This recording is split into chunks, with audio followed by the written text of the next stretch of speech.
Sir, ബഹുമാനപ്പെട്ട Thomas sir, ബഹുമാനപ്പെട്ട Litty teacher, സ്നേഹമുള്ള ജുബി, സ്നേഹമുള്ള വിദ്യാർത്ഥികളെ, ഏറ്റവും സന്തോഷം തരുന്ന ഒരു സമയമാണ് ഇന്ത്യയുടെ റിപ്പബ്ലിക് ഡേയും അതോടൊപ്പം തന്നെ സ്വാതന്ത്ര്യ ദിനവും. കാരണം അന്ന് നമുക്ക് ഒരൊറ്റ മേൽവിലാസമേ ഉള്ളൂ, നമ്മളെല്ലാവരും ഇന്ത്യക്കാരാണ്. ഒരു കുടയുടെ കീഴിൽ എല്ലാവരും ഒന്നാകുന്ന ഒരു സമയമാണ് അത്. ആ ഒരു സമയമാണ് നമുക്കും എപ്പോഴും ഒരു ചൈതന്യമായിട്ട് ഉണ്ടാകേണ്ടത്. 1950 ജനുവരി 26-ാം തീയതിയാണ് ഭരണഘടന ആദ്യമായി നിലവിൽ വന്നത്. ആ ഭരണഘടന നിലവിൽ വന്നതിൻ്റെ ഓർമ്മയാണ് നമ്മളെല്ലാ വർഷവും ജനുവരി 26 റിപ്പബ്ലിക് ഡേ ദിനമായി ആചരിക്കുന്നത്.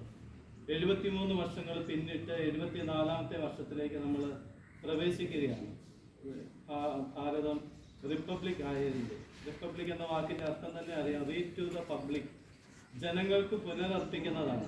അപ്പം ജനങ്ങൾക്ക് പൂർണ്ണമായിട്ട് ഭരണഘടന ജനങ്ങളാൽ എഴുതപ്പെട്ട ഡോക്ടർ B.R. അംബേദ്കറിന്റെ നേതൃത്വത്തിൽ എഴുതപ്പെട്ട ഭരണഘടന ജനങ്ങളുടെ ഉപയോഗത്തിനും അവരുടെ സുരക്ഷയ്ക്കും വേണ്ടി തയ്യാറാക്കപ്പെട്ടത് ഇന്നാണ് നിലവിൽ വന്ന ദിവസമാണ്, 1950 ജനുവരി 26-ാം തീയതി. അപ്പോൾ അതിൻ്റെ ഓർമ്മയാണ് നമ്മളിന്ന് പുതുക്കുന്നത്. അപ്പോൾ ആ ഭരണഘടനയോടും അതോടൊപ്പം തന്നെ ഭാരതത്തോടുമുള്ള നമ്മുടെ പ്രതിജ്ഞാബദ്ധത പ്രകടിപ്പിക്കാനുള്ള ഒരു സമയം കൂടിയാണ്. സാർ സൂചിപ്പിച്ചതുപോലെ തന്നെ നമുക്ക് കിട്ടുന്ന അവസരങ്ങളിൽ മൗലിക അവകാശങ്ങളും മൗലിക കടമകളും ഒക്കെ നമ്മൾ ചർച്ച ചെയ്യുന്ന സമയമാണ്. അപ്പോൾ മൗലിക കടമകളിൽ ഒന്നാണല്ലോ ഭാരതത്തിൻ്റെ പ്രതീകങ്ങളോട്, പ്രത്യേകിച്ച് ദേശീയ ഗാനത്തോടൊക്കെയുള്ള നമ്മുടെ പ്രതികരണങ്ങൾ. അപ്പോൾ അതൊക്കെ കുറച്ചുകൂടി